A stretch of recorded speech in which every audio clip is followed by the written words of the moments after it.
স্বাগত একাত্তরের খেলা যোগে, সাথে আছি আমি কোহিনুর কণা। বিপিএলের ক্রিকেটের 11তম আসরের দামামা বেজে গেছে। শেষ সময়ের প্রস্তুতিতে ব্যস্ত দলগুলো। আসরের অন্যতম শক্তিশালী দল ফরচুন বরিশাল, তারকা সমৃদ্ধ দল গড়েছে ওরা। তবে ফরচুনের সবচেয়ে বড় তারকা কাপ্তান তামিম ইকবাল খান, তিনি বরিশালের মেইন ম্যান। রহমান ভাইয়ের রিপোর্ট।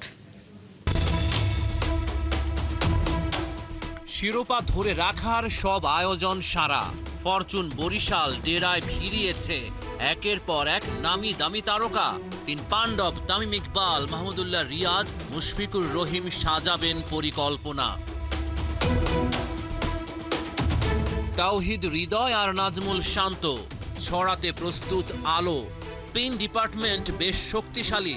তাইজুল, রিশাদ, নাইম হাসানের সাথে আছেন আফগান মোহাম্মদ নবী। বিদেশিদের মাঝে সবচেয়ে বড় নাম শাহিন শাহ আফ্রিদি। তামিমের ফোনেই বিপিএলে খেলতে রাজি হয়েছেন তিনি। তামিম ইকবালকেই সামলাতে হবে সবচেয়ে বড় দায়িত্ব। আবারও দিতে হবে দলকে এক সুতোয় গাঁথার মন্ত্র। কাপ্তানকে নেতৃত্ব দিতে হবে সামনে থেকে। ব্যাটার তামিমের দিকেও বরিশাল তাকিয়ে থাকবে। তামিম ভাই তো ওনার আন্ডারে খেলে অনেক মজা। আপনার এই ন্যাশনাল টিমেও যখন ছিল উনি, তখনও ছিল আপনার, উনি টিমে থাকলে সবসময় একটা আলাদা সাপোর্ট পাওয়া যায়। দুরন্ত উইলোবাজিতে মেতে উঠেছিলেন গেল আসরে। দলকে শিরোপা জেতাতে রেখেছিলেন বড় অবদান। 15 ম্যাচে সংগ্রহ করেছিলেন 482 রান। জিতে নিয়েছিলেন আসরের সেরা খেলোয়াড়ের খেতাব। বিপিএলের ইতিহাসের সর্বকালের সেরা ব্যাটারের নাম তামিম ইকবাল খান। 104 ম্যাচেই সংগ্রহ করেছেন সর্বাধিক 3422 রান। সেঞ্চুরি 2টা, 50 28টা।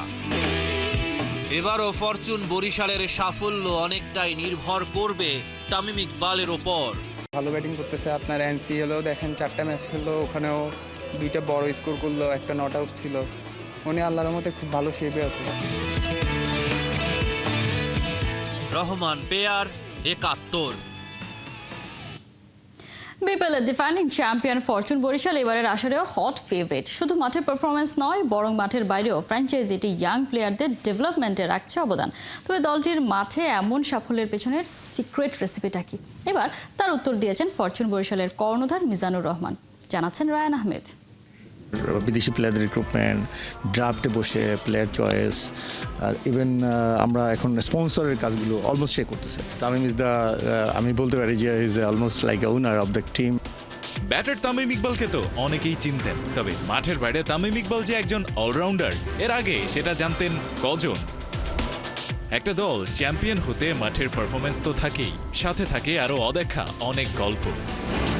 ফরচুন বরিশাল বিপিএল এর ডিফেন্ডিং চ্যাম্পিয়ন। দারুণ দল গড়ে এবারও আছে টুর্নামেন্টের হট ফেভারিট দলগুলোর তালিকায়। তবে বরিশালের সাফল্যের সিক্রেট রেসিপিটা কি? শুনুন দলটির মালিক মিজানুর রহমানের মুখেই। এবং 11 সাজানোর ক্ষেত্রে আমার কোনো ভূমিকাই থাকে না, তারাই করে ইনশাল্লাহ। এবং আপনার তার রেজাল্ট কিন্তু আমরা পেয়েছি। আমি যেহেতু ইনসাইডে ঢুকি না, এই জন্যই কিন্তু আমি রেজাল্ট পেয়েছি। এবং আমরা যদি হেরেও আসছি, হাসতে হাসতে বেরোতে বলছি। আমি বলছি ভাই হাসতে হাসতে বেরোন, আজকে আর হারছি, কালকে জিতে যাবো ইনশাল্লাহ। কথায় আছে অতি সন্ন্যাসীতে নাকি গাজন নষ্ট। বরিশালে খেলেন 3 পাণ্ডব তামিম, রিয়াদ, মুশফিক। সাথে আছে জাতীয় দলের আরো 2 সুপারস্টার তাওহিদ হৃদয় আর নাজমুল শান্ত। গাজন নষ্ট তো দূরে থাক, ফরচুন বরিশালের ড্রেসিং রুম যেন সুখী পরিবার।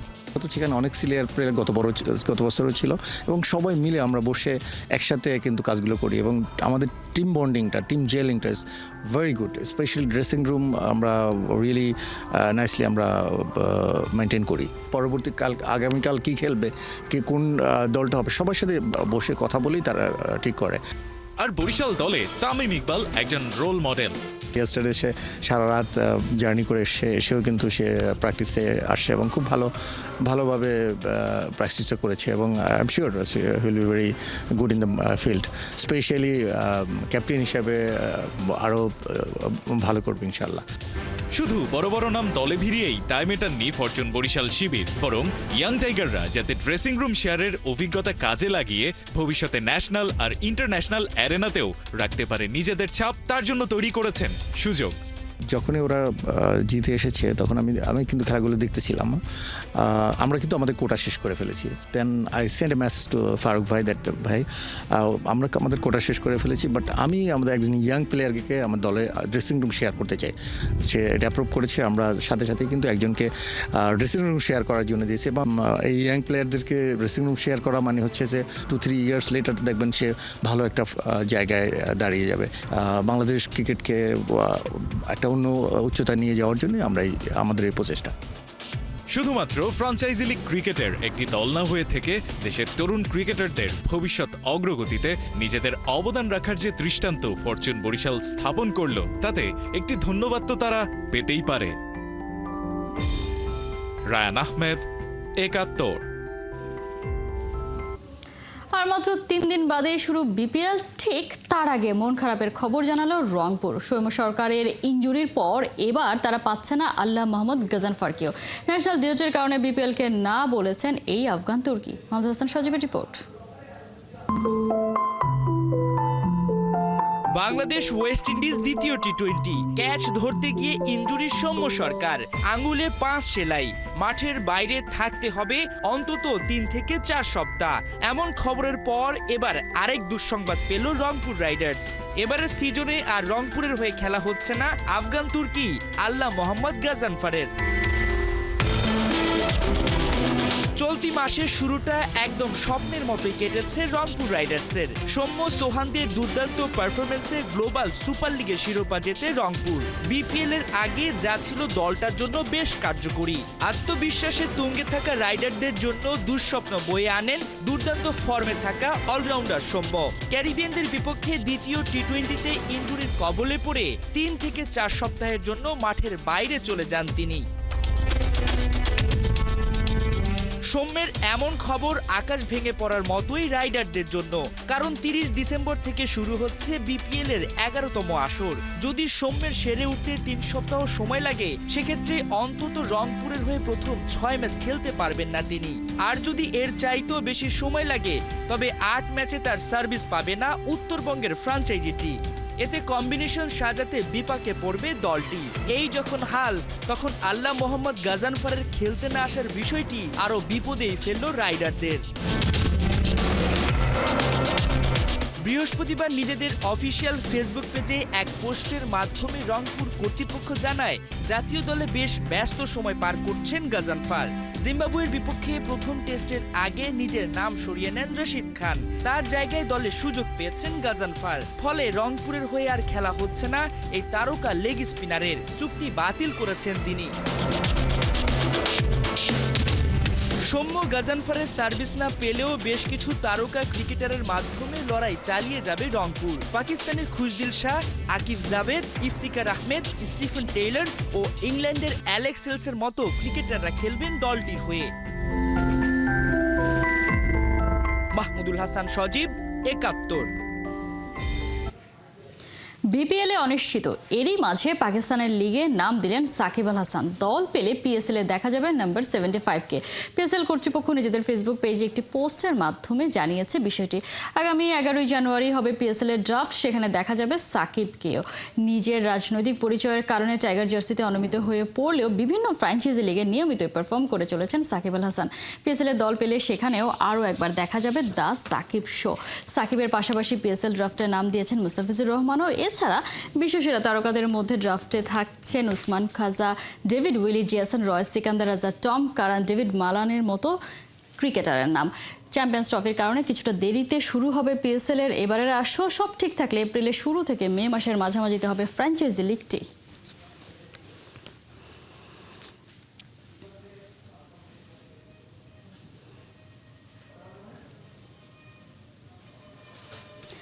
নামটা তার স্টিভ স্মিথ, কিন্তু চলতি সিরিজের আগে প্রায় 1.5 বছর ধরে ওই নামের পাশে ছিল না কোনো সেঞ্চুরি।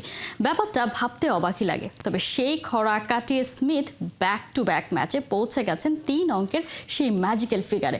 নামের প্রতি সুবিচার হিসেবে ভারতের বিপক্ষে দেখিয়েছেন রেকর্ড পারফরমেন্স। এমন কিছু করেছেন যা কেউ করেনি আগে। বিস্তারিত জানাচ্ছেন খালিদ জামিল। এক ফ্রেমে রিকি পন্টিং আর স্টিভ স্মিথ একসাথে ৭৫ টেস্ট সেঞ্চুরি। চ্যানেল 7-এর কমেন্টেটর রিকি পন্টিং যখন স্বদেশী স্টিভ স্মিথের ইন্টারভিউ নিচ্ছেন তা দেখে আপনার মনে পড়তে পারে বেশ কিছু পরিসংখ্যান। এমন একটা দিনের জন্য স্মিথকে অবশ্য অপেক্ষা করতে হয়েছে প্রায় বছর দেড়েক। গেল বছরের জুনে লর্ডসের পর ভারতের বিপক্ষে চলতি সিরিজে এসে নিজের ৩৩ নম্বর টেস্ট শতকের দেখা পেয়েছেন এই অজি তারকা। মেলবোর্ন টেস্টের দ্বিতীয় দিনে স্মিথ পেয়েছেন লঙ্গার ভার্সনে নিজের ৩৪ নম্বর সেঞ্চুরিটাও, যা অস্ট্রেলিয়ার জার্সিতে দ্বিতীয় সর্বোচ্চ। এখন কেবল ওই রিকি পন্টিংই এগিয়ে আছেন তার চেয়ে। সাবেক অজি ক্রিকেটারের শতক সংখ্যা ৪১। টেস্ট ক্রিকেটের ইতিহাসে ৩৪ সেঞ্চুরি দশম সর্বোচ্চ, যেখানে আছেন সুনীল গাভাস্কার, ইউনিস খান, মাহেলা জয়াবর্ধনে আর ব্রায়ান লারাও। স্মিথকে লিভিং লিজেন্ড বলতে আর কি কোনো বাধা আছে? আর কেউ না হোক, ভারত তো সেটা স্বীকার করতে বাধ্য, কারণ ওদের পেলেই যেন মিস্টার স্মিথ জ্বলে ওঠেন সবচেয়ে বেশি। এমসিজিতে এসে এক টিম ইন্ডিয়ার বিপক্ষেই নিজের ১১ নম্বর শতকটা হাঁকিয়েছেন। চতুর্থ টেস্টে থেমেছেন ১৪০ রানে। কোহলি রোহিতদের বিপক্ষে এখন স্মিথেরই সর্বোচ্চ সেঞ্চুরি। পেছনে ফেলেছেন ১০ শতক করা জো রুটকে। তার আগে ৩৫ বছর বয়সী ব্যাটার পেরিয়ে এসেছেন ৮ সেঞ্চুরির মালিক রিকি পন্টিংকেও। ভারতের বিপক্ষে চলতি সিরিজের তৃতীয় ম্যাচে আরও একটা রেকর্ডের দেখা পেয়েছিলেন স্মিথ। অ্যাক্রস দ্য ফরম্যাট এখন ম্যান ইন ব্লুদের বিপক্ষে সর্বোচ্চ ১৬ সেঞ্চুরির মালিক তিনি। ১৪টা নিয়ে দীর্ঘদিন সর্বোচ্চ পজিশন ধরে রেখেছিলেন পন্টিং। স্মিথের ১ ডজন ওয়ানডে সেঞ্চুরির ৫টাই এসেছে এই ভারতের বিপক্ষে। ওর নামটা তাই রোহিত শর্মাদের জন্য থাকবে দুঃস্বপ্ন হয়েই। ভারতের বিপক্ষে ১১ টেস্ট সেঞ্চুরির ৭টা স্মিথ করেছেন অস্ট্রেলিয়ার মাটিতে। ২০১৪-১৫ সাইকেলে অ্যাডিলেইড, মেলবোর্ন, ব্রিসবেন আর সিডনিতে খেলা প্রতিটা ম্যাচেই ৩ অঙ্কের ম্যাজিক্যাল ফিগারে পৌঁছেছেন। তবে এসবের বাইরে তার আছে এক ইউনিক রেকর্ড। ইতিহাসের একমাত্র টেস্ট ক্রিকেটার হিসেবে ২ দলের বিপক্ষে ১০ বা তার বেশি সেঞ্চুরি আছে তার। ভারত ছাড়া অন্য দলটার নাম অস্ট্রেলিয়ার super rival England. Khalid Jamil, একাত্তর। বিপিএল ফুটবলের টানা পঞ্চম জয় তুলে নিয়েছে মোহামেডান স্পোর্টিং ক্লাব। ফোর্টিস এফসিকে ১-০ গোলে হারিয়েছে সাদা কালোরা। বসুন্ধরা কিংসকে ১-১ গোলে রুখে দিয়েছে ব্রাদার্স ইউনিয়ন। কুমিল্লার শহীদ ধীরেন্দ্রনাথ দত্ত স্টেডিয়ামে দারুণ ছন্দে থাকা মোহামেডানের বিপক্ষে শুরু থেকে দুরন্ত ফুটবল উপহার দেয় ফোর্টিস। আক্রমণ পাল্টা আক্রমণে জমে ওঠে ম্যাচে ১৭ মিনিটে লিড নেয় মোহামেডান। স্কোর করেন ইমানুয়েল সানডে। এরপর আর কোনো দল গোল করতে পারেনি। জয় নিয়ে মাঠ ছাড়ে মোহামেডান। ৫ ম্যাচে সবগুলো জিতে ১৫ পয়েন্ট নিয়ে লিগ টেবিলের শীর্ষে সাদা কালোরা।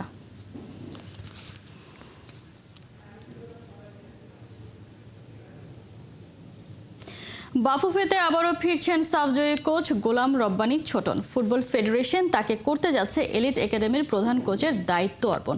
জানুয়ারিতে শুরু করবেন কাজ। মার্চে যশোরে দেখা যেতে পারে এলিট একাডেমির নতুন সাজ।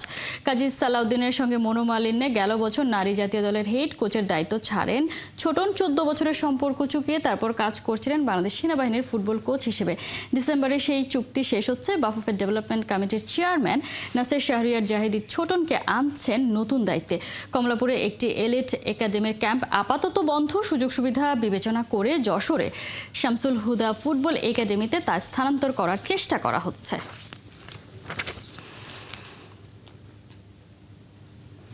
Good bye Santiago. ৭০ বছর পর বদলে যাচ্ছে রিয়াল মাদ্রিদের আইকনিক স্টেডিয়ামের নাম।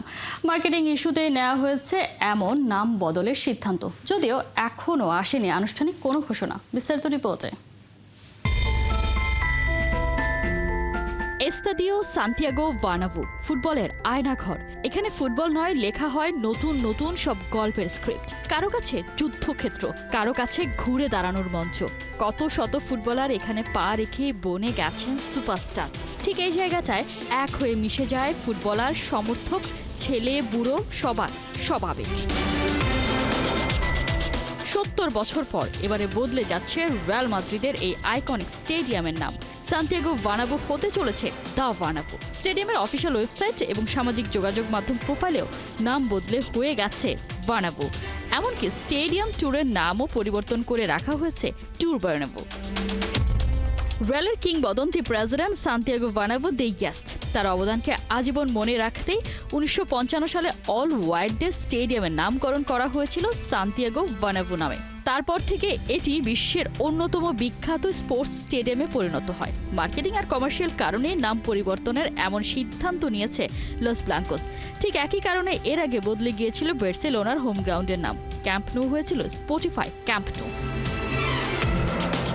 অগণিত শিরোপা নির্জলা আবেগের সাক্ষী সান্তিয়াগো বার্নাব্যু। নিয়ম আর বাস্তবতার কবলে পড়ে হয়তো এই নামটা হারিয়ে যাবে স্মৃতির অতল গহ্বরে। কোহিনুর কণা, ৭১। এই ছিল এখনকার খেলা যুগে সরাসরি সংবাদ অনুষ্ঠান দেখতে থাকুন ৭১ ফেসবুক পেজ আর সাবস্ক্রাইব করুন ৭১ ইউটিউব চ্যানেল। ৭১-এর সাথেই থাকুন।